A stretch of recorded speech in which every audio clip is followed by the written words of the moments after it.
ฝ่ายแห่งการอบโอ้กันติดต่อปันวัดไหวแห่งการยานเมืองแทงเมื่อวันที่3เดือนธันวาคมที่7ปี2026ในมีข่าวงาออกมาว่าตั้งฝ่ายผู้ใหญ่ก้นหลวงผู้เกี่ยวข้องเขาและเจ้าเทศปางอบโอ้กันเกี่ยวกับเรื่องแห่งการยานเมืองคนโจรพันอมรวิวัฒน์พ่องลงฝ่ายแห่งการลาดว่าเปิดตาคับขึงปองการแห่งการยานเมืองที่ในเมืองไทยให้มีเปงปอห้องหับลวงโหลของเจ้าการป้ายมักมีเขาหนังแห่งการซัมพอเตอำขาดดีอันเดจังมีพรตุ้มยอนต่อลวงเฮ็ดสร้างนาการต่างงานปอเล่งนายจางโครงการโรงงานแหล่ป้ายมักมีวันเมืองนั้นอยู่ดีกกรรมการฝ่ายแห่งการยานเมืองคปดจังและมีมติหันหลีเปิดดาต่อปันไว้ขว้างเหตุการณ์ปันแห่งการยานเมืองก้นเมืองลาวก้นเมืองโฮมตุ่มและเวียดนามจำหนังมติคณะรัฐมนตรีเมื่อวันที่11เดือนธันวาคม11ปี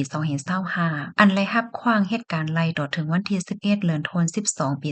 2026ในให้จางอยู่ไล่เหตุการณ์กว่าไล่เที่ยง1ปีสืบในกว่าอยู่ที่ห้องการลงฝ่ายแห่งการได้เอาพรปางกลมต่างยืนกว่าดีคณะรัฐมนตรีเปิดดาวนทัดทองและมักมันกว่าแทงกำหนึ่งแห่งการจบแส้นในเดจางคับเคืองต่ออายุวัดไหวไลกอเมื่อคณะรัฐมนตรีมีมติหันหลีเปิ้นเผาออกมาเป็นตั้งการกะนานก้วยหนังพี่น้องแห่งการยานเมืองเฮาคาซัมพอเดจังไรฮับโพลองในนั่นแค่นดอใจกันสะเปิ้นแพแช่กว่าเสกำค่ะพี่น้องๆเฮาคาก็เลยดีอันไปเลย follow ติดตามข่าวไว้นั่นก็แค่นดอ follow ติดตามไว้เสกำค่ะเพราะว่ามีลองคืบหน้าจังหือไหนเดี๋ยวมาสืบเปิ้นพาปันพี่น้องเฮาคากว่าค่ะหมายต้องอันนี้เป็นตอนตาก้นเก่าก้นที่อันมีวัดไว้อยู่ยาวเป็นเสี้ยนที่อันเฮ็ดมือปลายปี2025ที่ป่นมานั่นค่ะเนาะอำไปใจตอนตาก้นใหม่ค่ะ